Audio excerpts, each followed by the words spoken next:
As a preacher, I suppose it's possible that we could think our goal is to educate or inform, just to transfer information. But I think most of us realize that preaching should change lives, not just inform brains. And so when we talk about preaching for transformation, we're talking about bringing about change in people's lives. Now, first of all, we don't change anybody. That's the work of the Spirit. But that's not to say that we don't preach with the hope of or with the aim of transformation.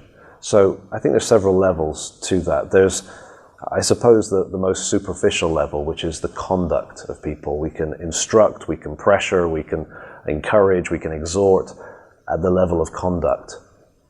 But there's something deeper than that, obviously, in us. It's tempting to go for conduct. Just as a parent, it's tempting to aim for conduct in my children, but not worry about what's going on below the surface, because it's quicker, it's easier, it's a shortcut, it makes my life more simple. In the same way, as a preacher or pastor, I can just try to get people to conform in their conduct and behave like good Christians.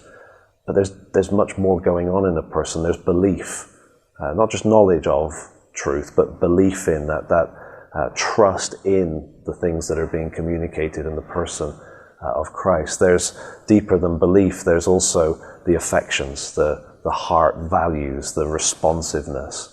And so if we're going to preach for transformation, we need to not settle for simply trying to conform conduct to some standard. We need to recognize that no, people are deeper beings than that. There's a whole level of belief, and underneath belief there's a whole set of affections.